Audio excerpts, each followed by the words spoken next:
Ardennes, mai 1940. Un lieutenant français lève les yeux depuis sa position de défense et entend les moteurs avant de voir quoi que ce soit. Puis ils apparaissent. Pas des chars seuls, mais des colonnes entières de véhicules blindés transportant des fantassins, avançant sans s'arrêter, au même rythme que les panzers. Le lieutenant est à pied. Ses hommes sont à pied. Ils ont toujours été à pied. Ce qu'il voit devant lui n'a pas de nom dans les manuels français, parce que ça n'existait pas, officiellement, 6 ans plus tôt. Le véhicule s'appelait SDKFZ 251, Sonderkraftfahrzeug 251. Les soldats allemands l'appelaient simplement le Hanomag, du nom de l'usine de Hanovre qui fabriquait le châssis. Ce n'était pas un surnom affectueux par hasard. Quand un équipage donne un nom à sa machine, c'est qu'il lui fait confiance. En mai 1940, ceux qui avaient le Hanomag savaient exactement ce qu'ils avaient, et ce que l'ennemi en face n'avait pas. Le principe était d'une simplicité brutale.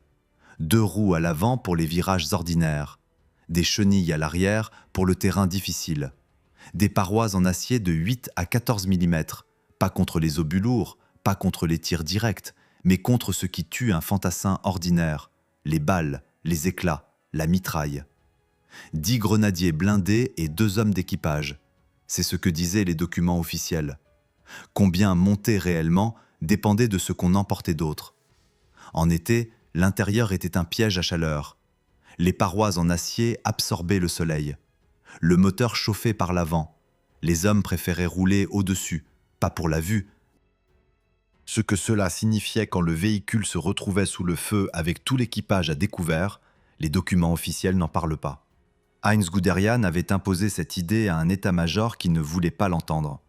Le général qui mena le 19e corps blindé à travers les Ardennes en mai 1940 se battait depuis des années pour une doctrine que ses supérieurs considéraient trop coûteuse, trop compliquée, trop risquée. Son argument n'était pas théorique, il était arithmétique. Le char seul ne décide rien. Sans infanterie à ses côtés, il est aveugle sur les flancs, incapable de tenir le terrain, incapable de réduire une résistance dans les bâtiments. L'infanterie doit être avec le char, pas derrière lui, pas 2 heures après, en même temps, au même rythme. En 1937, Guderian publia Achtung, Panzer. Pas un traité théorique, mais une exigence détaillée. Le livre fut lu, débattu, partiellement rejeté et silencieusement appliqué. Officiellement, en mai 1940, le Hanomag était l'épine dorsale de l'infanterie mécanisée allemande. Les actualités montraient colonne après colonne, grenadiers au casque, avançant sans s'arrêter. La réalité était différente. Sur les 100 divisions allemandes engagées dans la campagne de France, seules quelques-unes étaient équipées de ces véhicules. La plupart des soldats allemands marchaient, comme des soldats marchaient depuis des siècles, à pied, derrière les chars, avec le retard qu'imposent des jambes fatiguées. Le Hanomag n'était pas un standard en mai 1940, c'était une exception. Dans 5 divisions, au bon endroit, au bon moment. Cela suffit. La France, elle, avait ses propres chars. Le B1 bis était lourdement blindé, supérieur au Panzer III sur le papier. Le char S-35 était rapide et bien protégé. Les généraux français n'ignoraient pas la mécanisation. Ils y avaient réfléchi, débattu, planifié. Ce qu'ils n'avaient pas, c'était l'idée que l'infanterie devait rouler avec les chars, pas marcher derrière eux. Que la vitesse d'une offensive est la vitesse de son élément le plus lent, et que cet élément ne devait pas être à pied. En 6 semaines, la France capitula. Pas parce que ses soldats ne se battirent pas, pas parce que ses chars étaient inférieurs, mais parce que pendant que l'armée française pensait en termes de lignes et de position, l'armée allemande pensait en termes de rythme et de vitesse. Et le Hanomag était l'instrument de ce rythme. Ce que personne ne dit dans les bilans officiels français de l'été 1940, la question n'était pas pourquoi les Allemands avaient de meilleurs chars. La question était pourquoi personne, en France, n'avait posé la même question que Guderian en 1937. Et la réponse à cette question commence non pas sur un champ de bataille, mais dans un bureau d'études à Hanovre en 1934, devant une commande que personne ne savait vraiment comment remplir. Hanovre, 1934. Un ingénieur dans le bureau d'études de Hanomag ouvre une commande de l'Office des armements de l'armée. La demande tient en quelques lignes. un véhicule blindé capable de transporter de l'infanterie, de franchir un terrain qui bloque les camions, assez rapide pour suivre les chars. Aucun modèle n'existait, aucun concept éprouvé, seulement une exigence et une date limite. Ce que cet ingénieur ignorait, les planificateurs militaires allemands débattaient de cette même question depuis presque une décennie, et le débat n'était pas encore tranché. La question de fond était simple. Qu'est-ce que l'infanterie sur le champ de bataille moderne, une compagne des chars ou leur accessoire? Une faction de l'état-major insistait. Les chars seuls décident des guerres. L'infanterie est trop lente, trop vulnérable, trop coûteuse à motoriser. L'autre faction, plus petite, plus bruyante et dotée d'un avantage décisif, avait des chiffres. Partout où les chars opéraient sans accompagnement d'infanterie, ils se retrouvaient bloqués. Dans les villages, en lisière de forêt, au franchissement de rivières. Un char qui n'avance plus n'est pas un moyen d'attaque, c'est une cible. Guderian appartenait à la deuxième faction, et il n'argumentait pas avec des théories. Il argumentait avec des cartes, des chronométrages, des rapports d'exercice. Ses supérieurs l'écoutaient, acquiesçaient et remettaient la décision à plus tard. Les ingénieurs de Hanomag, eux, n'avaient pas le luxe d'attendre. Ils avaient un problème technique à résoudre. Le châssis disponible, le tracteur d'artillerie de 3 tonnes déjà en série, était la base la plus évidente. Des parois blindées sur les côtés, un compartiment de troupes protégé à l'arrière, une porte pour une sortie rapide, le moteur à l'avant, les chenilles à l'arrière.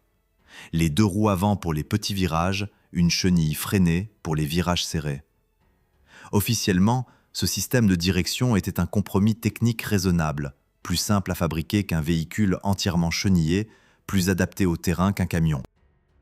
En réalité, c'était un système qui exigeait un conducteur expérimenté, une formation longue et des réflexes que les remplaçants n'avaient pas. Si le conducteur tombait au combat, le véhicule s'arrêtait. Pas parce qu'il était détruit, parce que personne d'autre dans l'équipage ne savait le conduire correctement. Ce n'était inscrit dans aucun prospectus. Les équipages le découvraient eux-mêmes. La production en série commença en 1939, à temps, mais pas dans les quantités que l'armée avait imaginées. La fabrication était répartie entre plusieurs usines.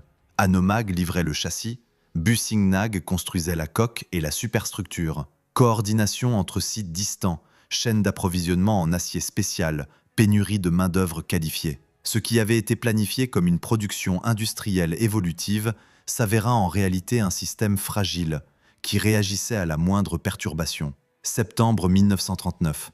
La Wehrmacht entre en Pologne.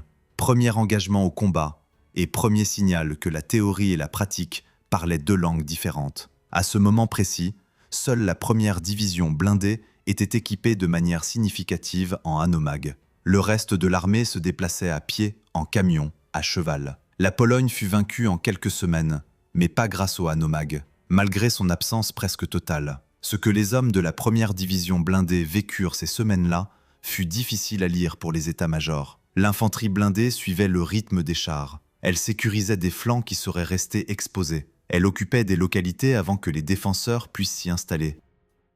Le taux de perte de ces unités était mesurablement inférieur à celui d'une infanterie comparable combattant à pied. Ce n'était plus de la théorie, c'étaient des chiffres tirés d'une vraie guerre.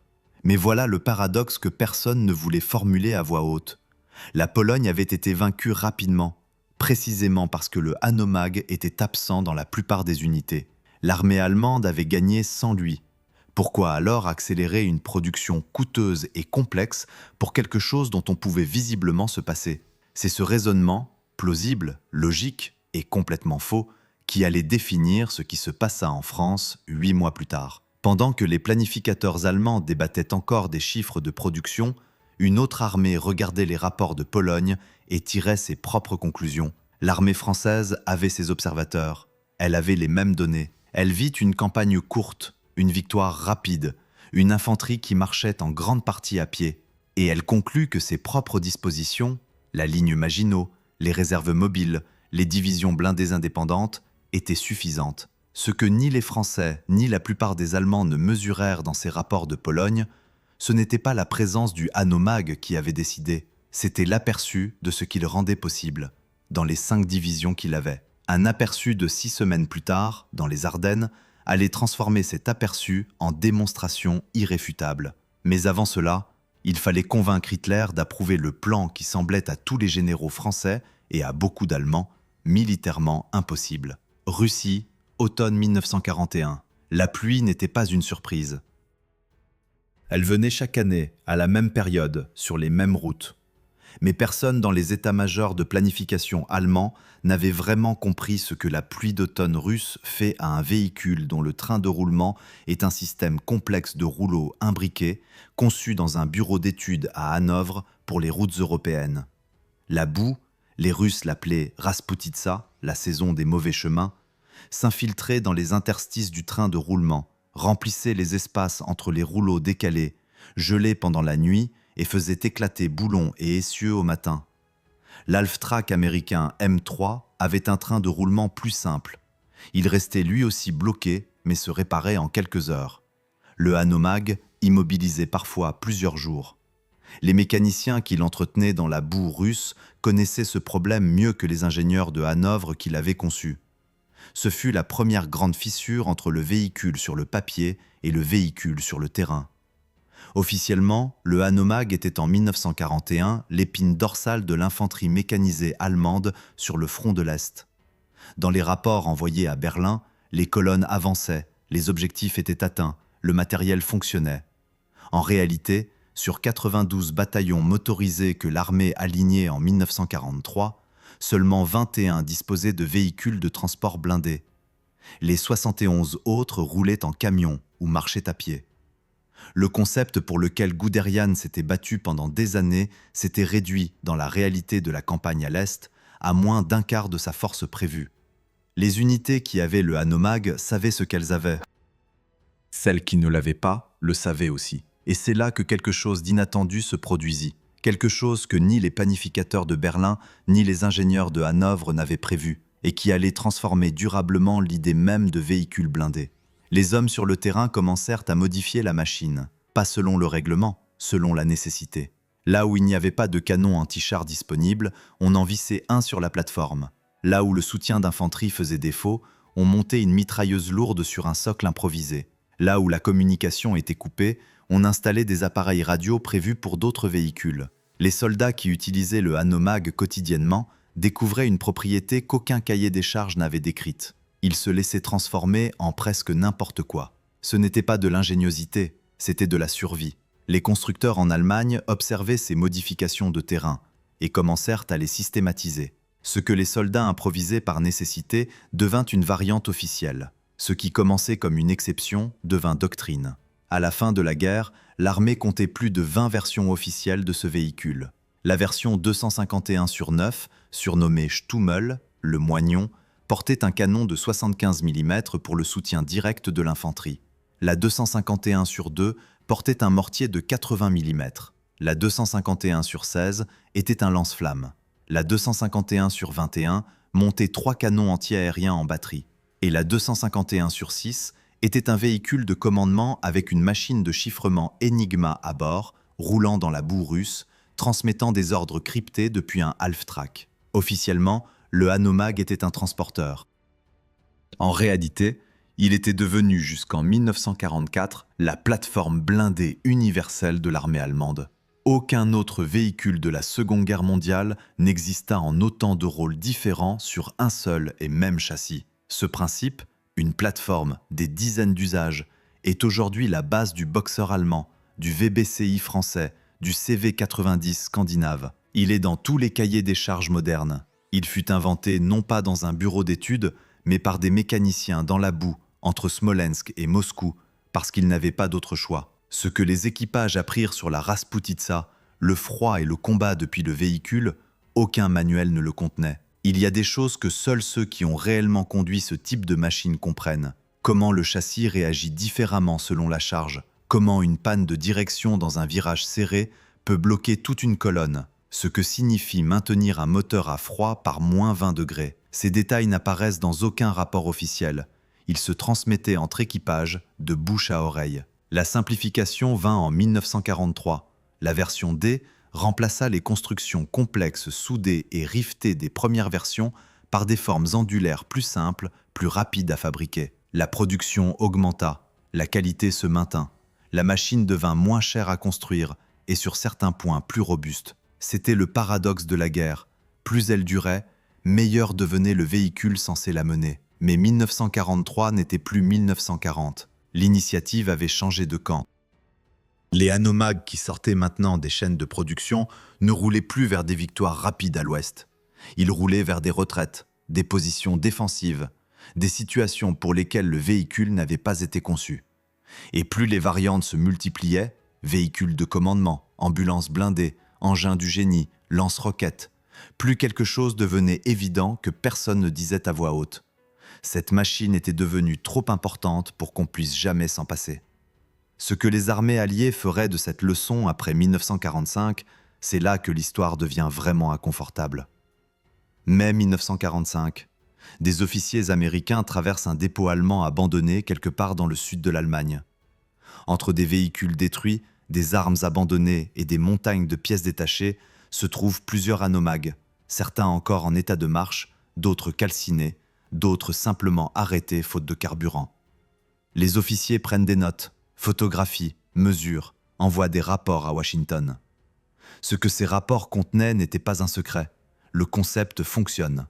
De l'infanterie blindée qui voyage avec les chars et combat depuis le véhicule est supérieure à une armée qui envoie son infanterie à pied derrière eux.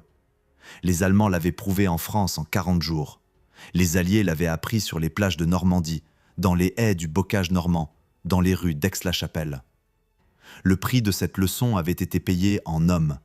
La question était maintenant, qu'est-ce qu'on fait avec ça? Les Américains répondirent les premiers.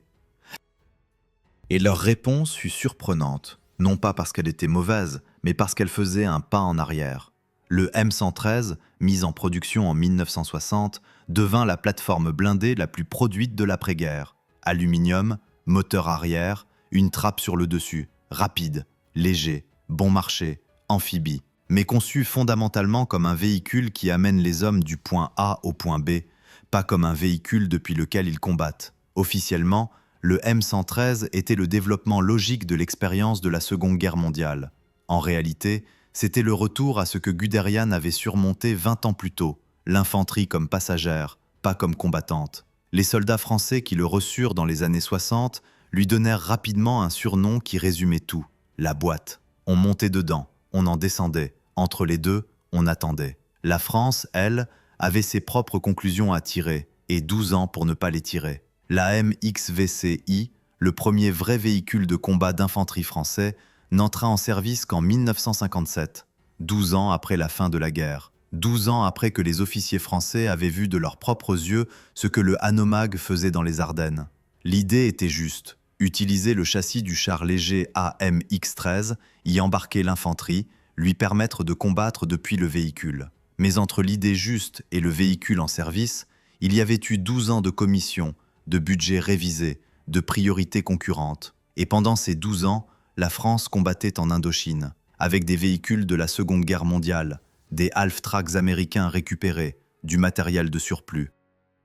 Des hommes mouraient dans des embuscades sur des routes coloniales dans des véhicules que les ingénieurs allemands avaient conçus en 1934.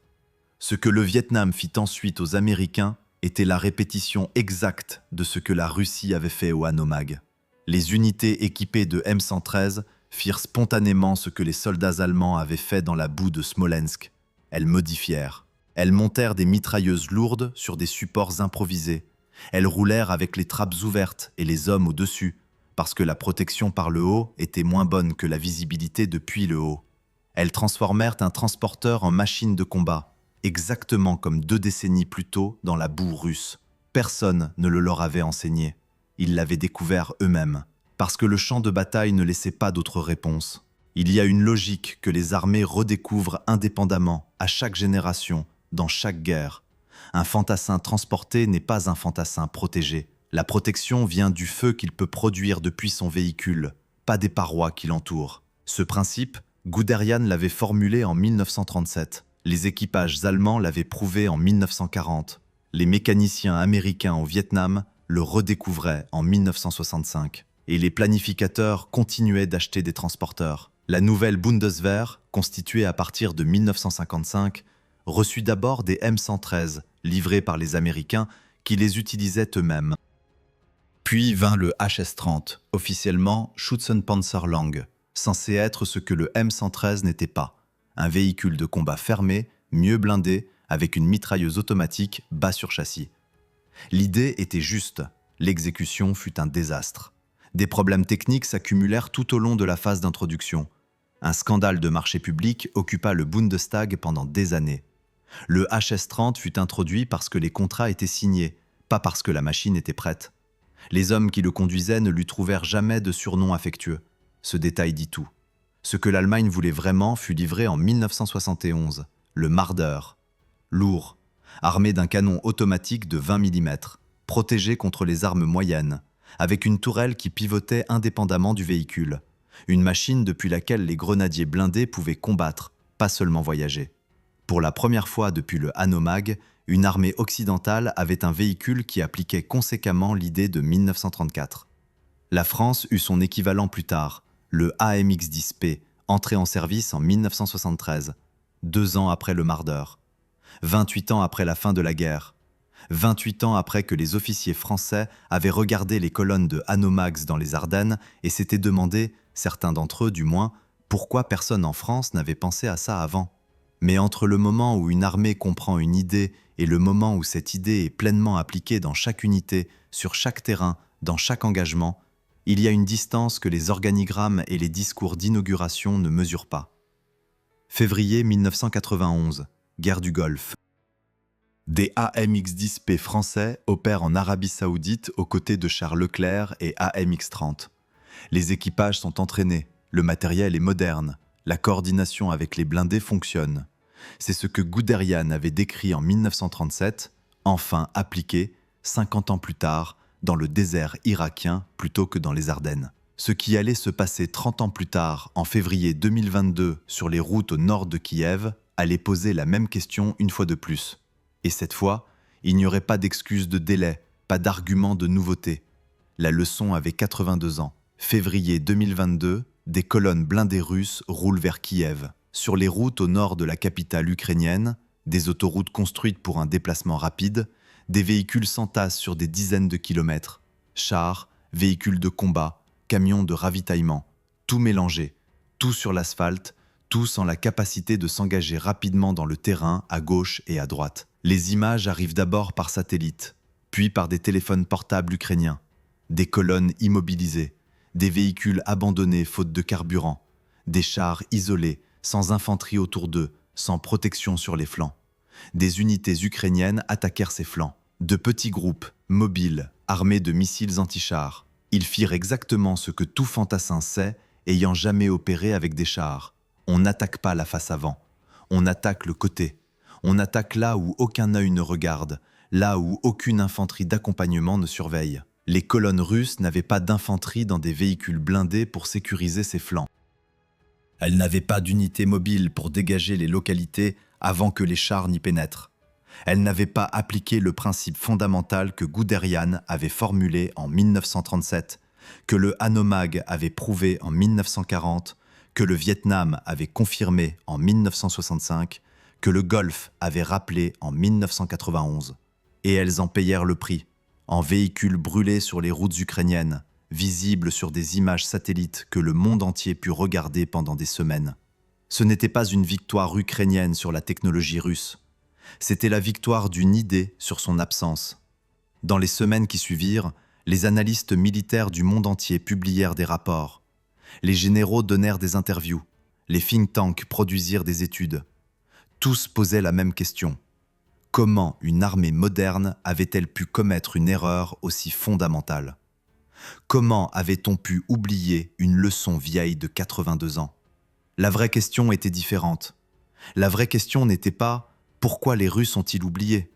La vraie question était « Qui d'autre a oublié sans le savoir encore ?»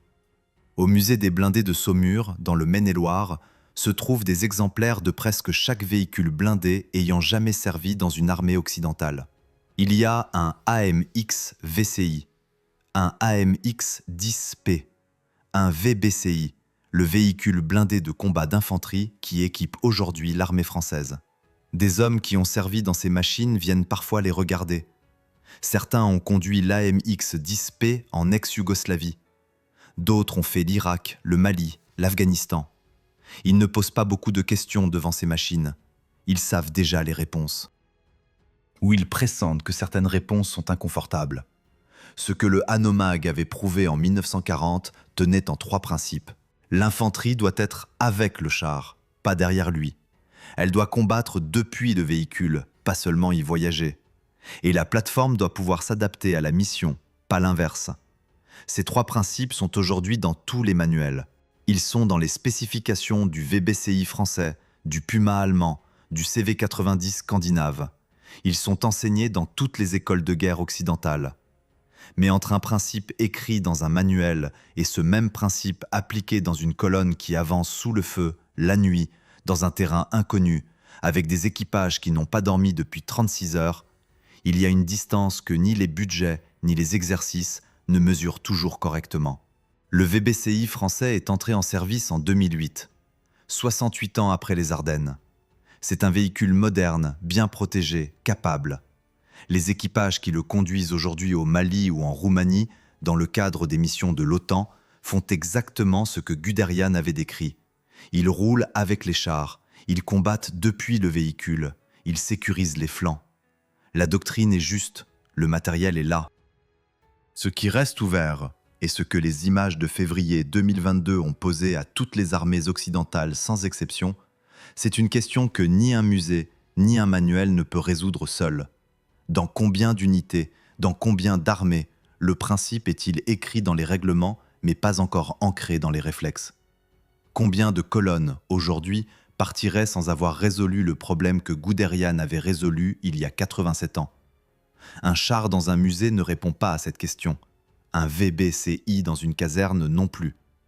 C'est une question pour les hommes qui décident aujourd'hui de l'entraînement, des effectifs, des budgets, et pour ceux qui, demain, devront avancer sous le feu avec ce qu'on leur aura donné.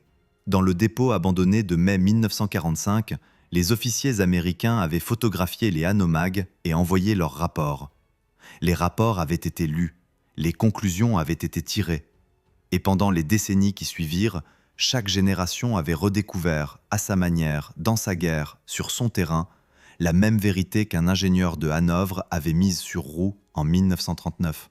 La leçon n'est pas difficile à comprendre, elle l'a toujours été. Si cette vidéo vous a intéressé, laissez un like, partagez votre avis dans les commentaires et abonnez-vous pour ne manquer aucun épisode. Dans le prochain épisode, nous parlons d'un véhicule que l'Allemagne a développé, utilisé pendant des décennies et supprimé sans remplacement, exactement au moment où il était à nouveau nécessaire.